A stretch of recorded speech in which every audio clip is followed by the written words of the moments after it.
Hello everybody, I am Dr. Shikha Chawla. I am in the Department of Cancer, working as the head of the Department of Radiation Oncology in Patel Hospital.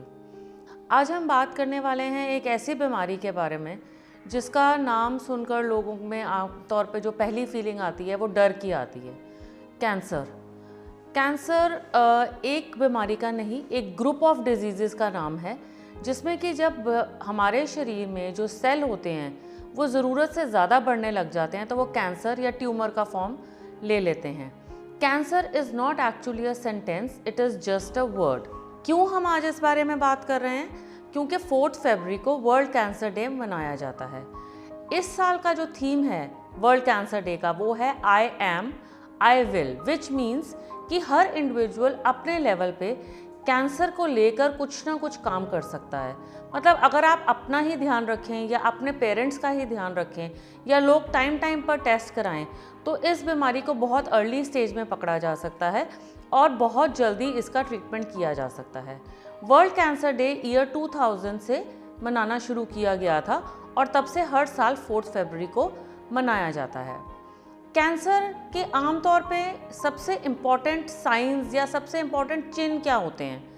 एक तो अगर latrine या पेशाब में कोई ऐसी दिक्कत हो जो कि आपको पहले नहीं महसूस हो रही है, कोई भी ज़ख्म जो कि भर नहीं रहा है, किसी भी शरीर के हिस्से से ब्लीडिंग होना या रिसाव होना नॉर्मल नहीं है, कोई भी गिल्टी या गांठ होना, सिर्फ ब्रेस्ट में ही नहीं, शरीर में कहीं भी कोई भी गिल्टी या गांठ होना वो भी कैंसर का निशान हो सकता है।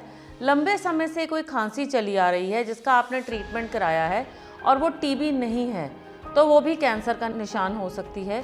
कोई भी तिल या मस्सा आपके शरीर में है जिसमें कि कुछ चेंजेस हो गए हैं या कलर चेंज हो गया है तो वो भी कैंसर का निशान हो सकता है। और कभी कभी ऐसा होता है कि आपका ब्लड अपने आप ही ड्रॉप होता रहता है, एचबी बनता ही नहीं है। जो वेट लॉस होता है जो हम अपनी मर्जी से नहीं करते या लंबे समय से चल रहा बुखार, ये सारे कैंसर के निशान हो सकते हैं। लेकिन ज़रूरी नहीं है कि जब आप डॉक्टर के पास जाओ तो ये सारे कैंसर ही निकलें। सबसे कॉमन कैंसर आपने भी सुने होंगे, ब्रेस्ट कैंसर है, मुंह का कैंसर है, गदूद का कैंसर है, फेफड़े का कैंसर है, बच्चेदानी और बच्चेदानी के मुंह का कैंसर है, खाने की आंतों का कैंसर है, खाने की नली का कैंसर भी हो सकता है। हर कैंसर के डिफरेंट साइंस होते हैं। जैसे कि ब्रेस्ट में सबसे इम्पॉर्टेंट साइन होगा आपका उसमें कोई भी गांठ बन जाना, निप्पल के आसपास सोजिश आ जाना, निप्पल में से कोई भी डिस्चार्ज होना या रिसाव होना, ये सब ब्रेस्ट कैंसर के निशान हो सकते हैं। लेकिन इस डर से डॉक्टर के पास ना जाएं कि ये कैंसर ही निकलेगा, ये ठीक बात नहीं है।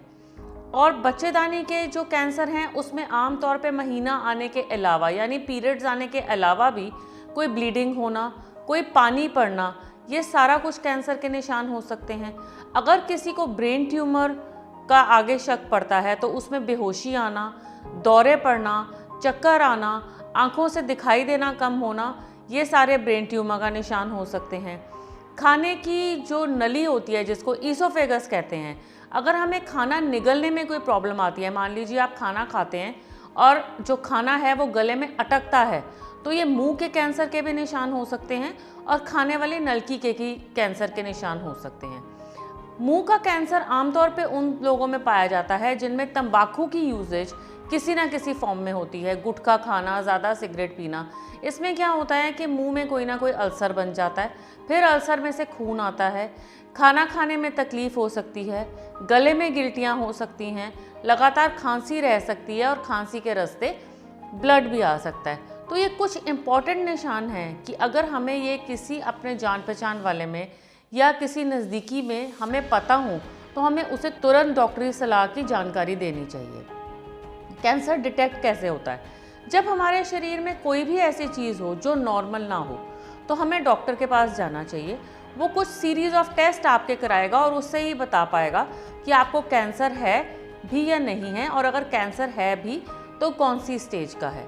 एक बहुत इम्पॉर्टेंट चीज़ है जिसका कि वर्ल्ड कैंसर डे पे बहुत ज़रूरी असर पड़ता है, वो है कैंसर स्क्रीनिंग। स्क्रीनिंग का क्या मतलब है कि जिनमें अभी बीमारी नहीं हुई उनमें हम पहले ही टेस्ट कर लें, यानी कि नॉर्मल पॉपुलेशन में पहले ही टेस्ट कर लें ताकि बीमारी बिल्कुल शुरुआत में पकड़ी जा सके।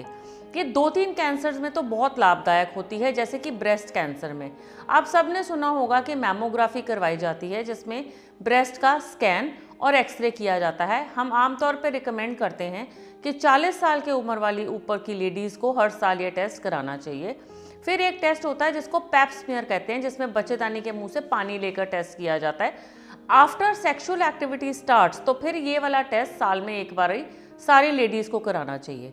और मेन में एक टेस्ट होता है जो ब्लड टेस्ट होता है, जिसको PSA कहते हैं, जो कि गदूद के कैंसर के लिए बहुत ज़रूरी होता है। 50 साल से ऊपर के आदमियों को ये टेस्ट हर साल एक बारी ज़रूर करा लेना चाहिए। स्क्रीनिंग के साथ हम कैंसर को बहुत जल्दी पकड़ लेते हैं और जल्दी इसका ट्रीटमेंट कर पाते हैं। फिर हमसे लोग पूछते हैं कि प्रिवेंट कैसे किया जा सकता है। देखिए, बहुत ज़्यादा प्रिवेंटेबल तो नहीं है, क्योंकि बहुत सारी चीज़ें तो ऐसी हैं जिसका कॉज ही नहीं पता अभी, लेकिन कुछ चीज़ें, कुछ रिस्क फैक्टर ऐसे हैं जिसको कि हम कम कर सकते हैं, जिससे कैंसर होने के चांसेस कम हो सकते हैं। जैसे कि एक हेल्दी वेट मेंटेन करें, फिजिकल एक्टिविटी मेंटेन करें, ग्रीन लीफी वेजिटेबल्स खाएं, रेड मीट कम खाएं, अल्कोहल और तंबाकू का बिल्कुल पूर्णतः से परहेज करें, मल्टीपल सेक्सुअल पार्टनर्स ना हो। ये सारी चीज़ें बहुत इंपॉर्टेंट हैं प्रिवेंशन में। उसके अलावा 2 वैक्सीन्स हैं, जो कि एक हेपेटाइटिस बी की जो लिवर कैंसर से बचाती है, और आजकल एक बहुत नई वैक्सीन आई है जो कि बच्चेदानी के मुंह के कैंसर से बचाती है। स्टूडेंट्स के लिए तो वो बहुत ज़रूरी है, क्योंकि वो 9 साल की एज से लगनी शुरू हो जाती है और 16 साल तक हम रिकमेंड करते हैं कि वो लग जानी चाहिए, क्योंकि उसका फ़ायदा शादी से पहले ज़्यादा होता है।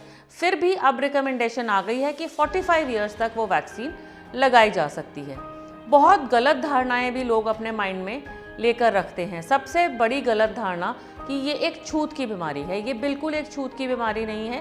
कैंसर के पेशेंट के साथ रहने से, खाने से, उठने बैठने से ये बीमारी नहीं फैलती है।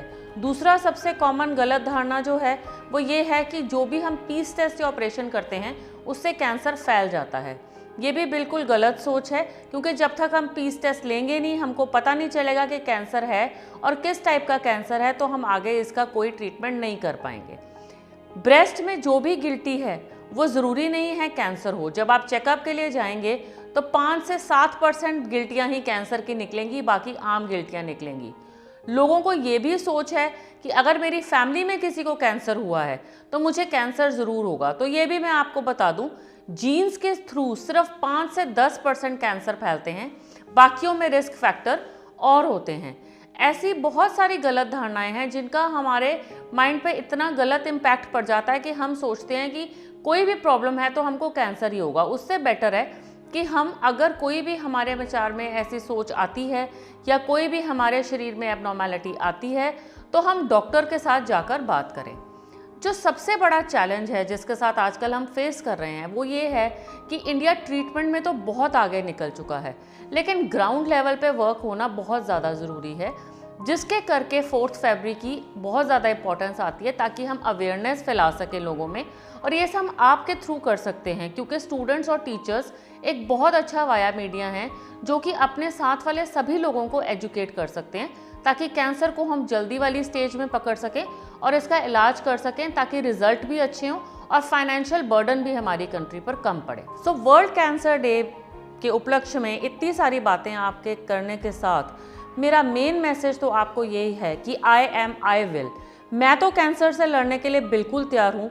आपको सबको भी अपने अपने लेवल पर छोटी छोटी चीज़ें कर लोगों को एजुकेट करके इसके साथ लड़ाई लड़ने में हमें सबको, डॉक्टरों को कामयाब बनाना पड़ेगा। धन्यवाद।